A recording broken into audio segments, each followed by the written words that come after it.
HAIMA, Oman, AFP. The Gulf Sultanate of Oman is looking to carve itself a new niche in ecotourism by opening up a sanctuary for one of the desert's most fabled creatures, the Arabian oryx. Once extinct in the wild, the rare member of the antelope family, famed for its elegant horns, has been dragged back from the precipice in a sprawling reserve fenced off for decades from the public. That changed last month when authorities for the first time officially opened the sanctuary to visitors, part of a broader bid by Oman to boost tourism as oil revenues decline. On a recent outing, wildlife rangers in SUVs patrolled the sandy plains of the reserve in central Oman's Haima province, spotting groups of grazing oryx and other indigenous species.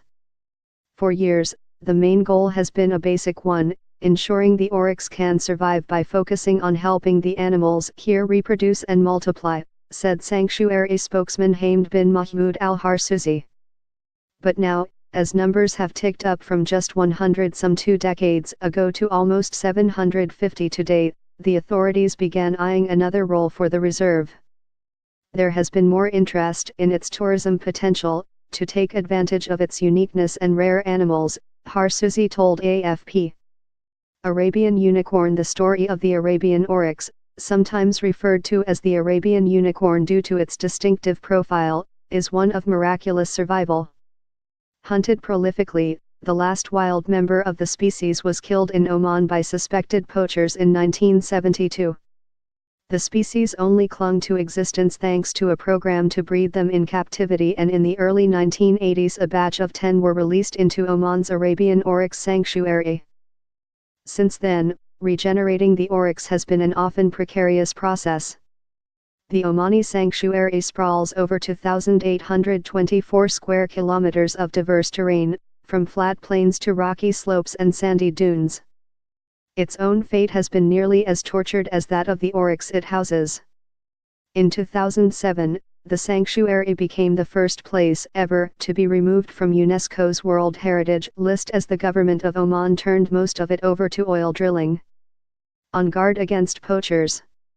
Now, as oil prices have plunged over the past few years, it is the wildlife once again that has become an increasing priority for the authorities.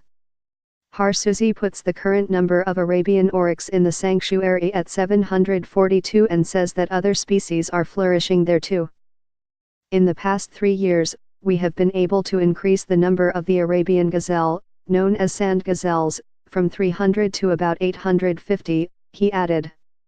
In addition to the animals, there are 12 species of trees that provide a habitat for diverse birds. Oman has been on a push to transform itself into a tourist draw, pitching its beach resorts to luxury travelers and desert wilderness to the more adventurous. Officials in the Sultanate told AFP that a major tourism plan would be announced within a matter of weeks. Those working at the Oryx Sanctuary hope that it can help play a lead role in luring visitors to the country. But there are also fears that greater openness could see the return of an old foe, hunters.